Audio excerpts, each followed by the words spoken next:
Cara, se tem uma coisa que nos quadrinhos nunca vai mudar, é que a Terra sempre vai ser ameaçada por algum vilão e vai estar a ponto de ser destruída, cara. Mano, não importa quantos heróis se preparem pra evitar ali vilões e evitar destruições, mano, sempre vai ter alguma coisinha tentando destruir a Terra. Mas nem sempre são os vilões, cara, que ameaçam, né, a destruição da Terra.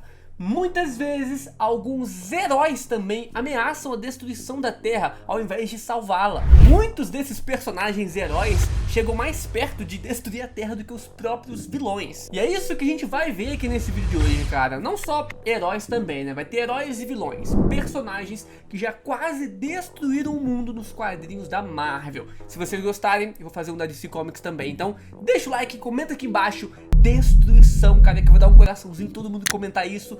E agora, bora pro vídeo.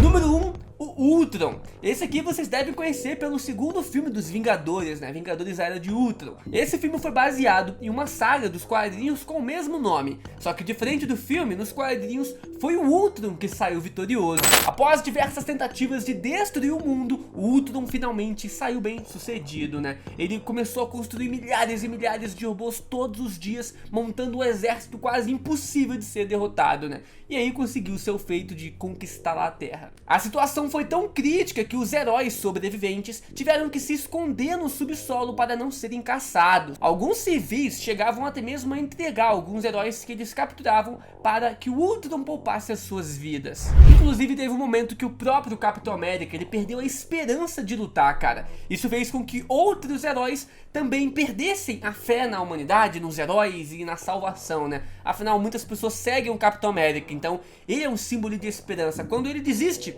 parece que tá tudo perdido. A situação foi tão caótica que os heróis precisaram voltar no tempo para ter alguma chance contra o Ultron. Número 2, outro personagem, né, um herói que quase destruiu o mundo, dessa vez foi o Capitão América. Como eu disse antes, o Capitão América é um símbolo de esperança para muitos heróis, né? Se ele pedir para os heróis lutarem, cara, os heróis vão lutar. Se ele pedir para desistirem e ficarem de boa, eles vão ficar. Agora, e se toda essa influência que o Capitão América possui foi usada contra os heróis, né, pro lado do mal? Pois é, nerds, é isso que aconteceu na saga Império Secreto dos quadrinhos.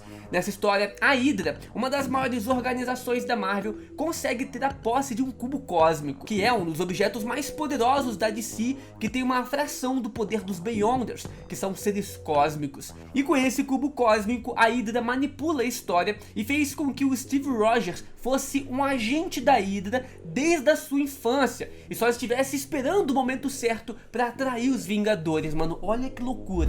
Sabe o que foi o pior de tudo, cara? Esse Capitão América Hydra, né, essa versão do Capitão América, ainda conseguiu levantar o martelo do Thor, cara.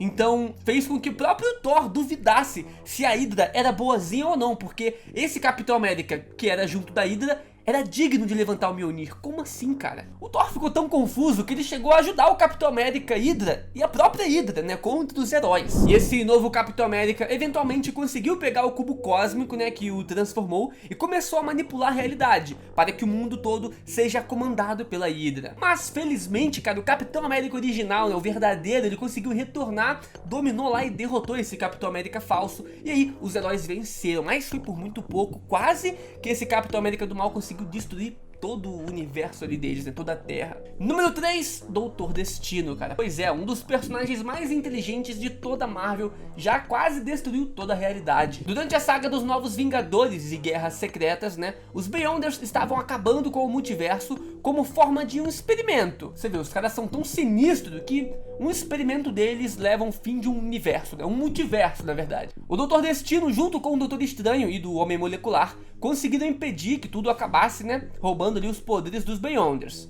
Só que no meio disso também, o Doutor Destino, cara, ele acabou pegando ali parte dos poderes dos Beyonders, né? Então, como o Doutor Destino roubou os poderes dos Beyonders, agora o maluco era praticamente um deus. Ele pegou partes do multiverso destruído e construiu um só mundo, sendo ele o soberano desse novo mundo, e foi chamado de Deus Destino. Nesse novo mundo, ele transformou todas as versões do Thor, né, na sua polícia particular. transformou o Galactus em babá do Franklin Richards e derrotou facilmente o Pantera Negra, que estava com a Manopla do Infinito, e o Ciclope com a Fênix. O cara era praticamente invencível, cara. A sorte foi que o Senhor Fantástico, né, o Reed Richards, conseguiu convencer o seu antigo amigo, né, o Dr. Destino, a desfazer de todo esse poder e dessa loucura e refazer a realidade, né, trazer a realidade ao seu normal. Número 4, o Homem de Ferro, cara. Pois é, o Dr. Destino não é o único gênio da Marvel que quase acabou com o mundo, não. O Tony Stark foi um deles também. Em um futuro alternativo, o Império Kree, né, aquela raça alienígena,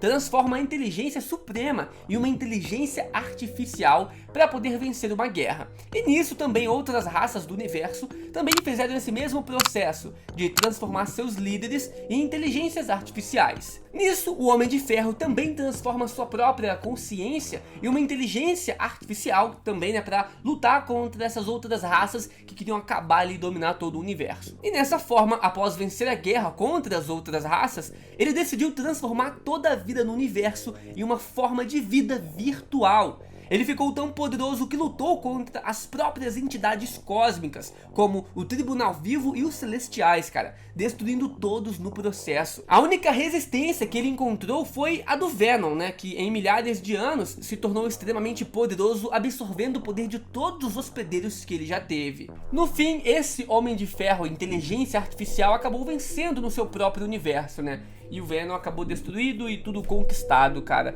Que bom que esse Homem de Ferro decidiu ficar só no universo dele. Imagina se ele quisesse conquistar outros universos, multiversos. Aí a parada ia ficar louca, porque esse Homem de Ferro era bem forte, cara. Mas lembrando, como eu falei, né, isso foi uma versão alternativa, uma história, uma realidade paralela. Não faz parte da realidade principal da Marvel, não. Número 5, o Massacre. Durante um confronto entre Wolverine e o Magneto, os dois acabaram se ferindo gravemente. E o Magneto então retira todo o adamantium do Wolverine, quase o matando.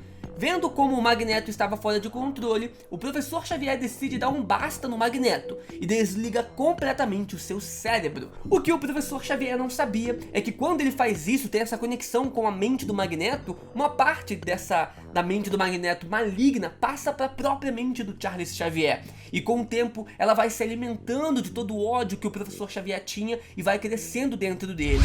Aos poucos, os mutantes ali, os X-Men, né, perceberam o comportamento estranho do Professor Xavier. Então decidiram que ele devia ser confrontado, mas já era tarde demais. Nisso então surgiu o Massacre, um personagem com ambas as personalidades, né, do Professor Xavier e do Magneto, e com todos os seus poderes, né, e alguns outros poderes a mais ainda que ele acabou desenvolvendo. Ele é um personagem de pura energia psionica, e é tão poderoso que atacou o fanático que ficou assustado com o tamanho poder.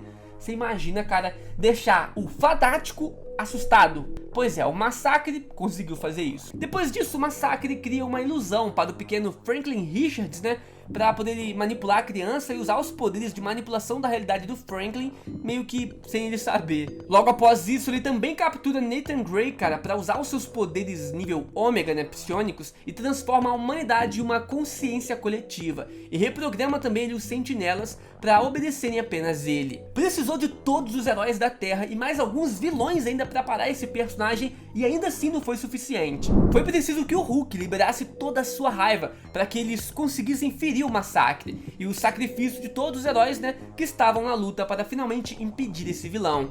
O Professor Xavier foi preso pelo envolvimento com o vilão e os heróis foram trazidos de volta à vida, né, pela Marvel alguns meses depois. Número 6, os Celestiais, cara. Aquela raça de seres cósmicos, né, que gostam de fazer alguns experimentos, que inclusive foram responsáveis pela criação dos mutantes nos quadrinhos da Marvel, né. Eles que colocaram o Gene X nos humanos. De tempos em tempos, os Celestiais fizeram visitas aos planetas, né, avaliando aí se eles ainda mereciam continuar existindo ou se foram uma experiência que deu errado. Durante uma dessas visitas aqui na Terra, para julgar se a Terra devia ser destruída ou não, foi necessária a intervenção do Quarteto Fantástico, junto do Dr. Destino, Galactus e Franklin Richards, adulto, cara, para conseguir parar esses Celestiais. O Galactus até que consegue um pouco ali bater de frente com os Celestiais.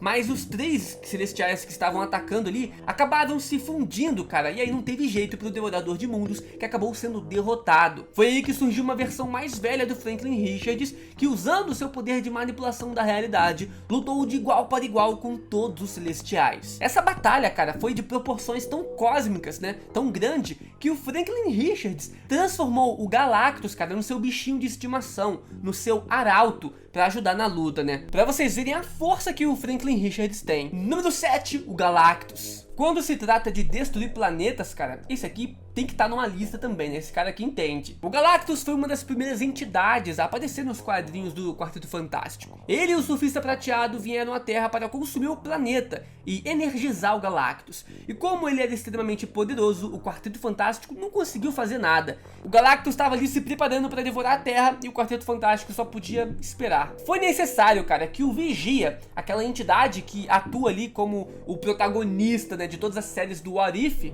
quebrasse a sua ordem de nunca interferir com o destino do universo e avisasse o grupo do Quarteto Fantástico de como deter o Devorador de Mundos. Nisso, o Reed Richards entra na nave do Galactus e então rouba o Nulificador Total, né? Uma arma tão poderosa que pode apagar tudo da existência, até mesmo entidades cósmicas. Então foi feito um acordo que o Quarteto Fantástico devolveria essa arma ao Galactus em troca do Galactus deixar a Terra em paz. Mas foi sim uma das vezes que a Terra quase que acabou de vez, cara. Comenta aí o que você achou desse vídeo, cara. E ó, eu queria muito ver um Galactus desse chegando aqui na Terra querendo devorar tudo. O que tu acha, mano? Será que a gente vai ver isso nessas próximas fases da Marvel? Comenta aí também, deixa o like, se inscreve no canal. Falou, valeu, fui!